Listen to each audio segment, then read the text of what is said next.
கர்த்தருடைய பரிசுத்த நாமத்திற்கு மகிமை உண்டாவதாக.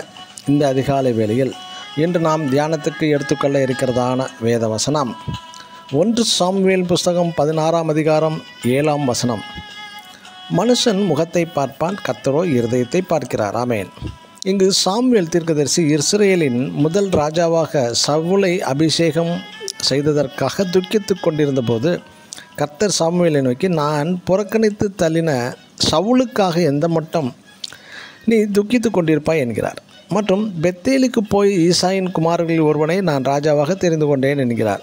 அதன்படி ஈசாயின் குமாரர்கள் ஒருவனாகிய ராஜாவாக அபிஷேகம் செய்ய போகிறான். அங்கு ஈசாயின் குமாரர்கள் பராக்கிரமசாலியாக இருந்தவர்களை சாமுவேல் கண்டு இவன்தானா என்கிறார். அப்பொழுது கர்த்தர் சாமுவேல் நோக்கி, மனுஷன் முகத்தை பார்க்கிறான், கர்த்தரோ இருதயத்தை பார்க்கிறார் என்கிறார். இன்று ஒருவர் சமுதாயத்தில் பல நற்செயல்கள் செய்தால் அவரை மிகவும் பாராட்டுவது இயற்கைதான். ஒருவன் இருதயத்தில் நல்ல எண்ணங்கள் இருக்கும்போது மட்டுமே பல நற்கிரியைகள், நற்செயல்கள், சோஷியல் சர்வீஸ், சேரிட்டி ஒர்க் செய்ய முடியும் என்பது இயற்கை. அதுபோல் நாமும் நமது இருதயத்தில் பல கெட்ட சுபாவங்கள் இருந்தாலும் நமது வெளித்தோற்றத்தை கண்டு அனைவரும் புகழ்வது போல நமது மகா தேவனையும் திருப்திப்படுத்தி விடலாம் என்று நினைக்கிறார்கள். அது தவறு.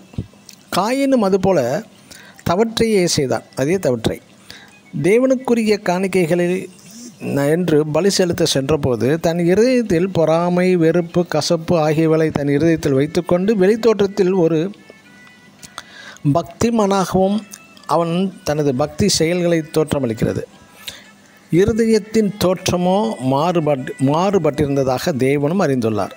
ஆனால் ஆபேல் தேவனுக்குரிய காணிக்கைகளை செலுத்தி வழிபட சென்ற பொழுது ஆபேல் சரியான இருதயத்தோடும் தூய்மையான ஒரு நோக்கத்தோடும் தேவனை ஆராதிக்க பலி செலுத்த வந்தான். குறிப்பாக முதற் பலன்களையெல்லாம் எடுத்து பலி செலுத்த வந்தான். அவன் அல்ல, இவன் ஆபேல்.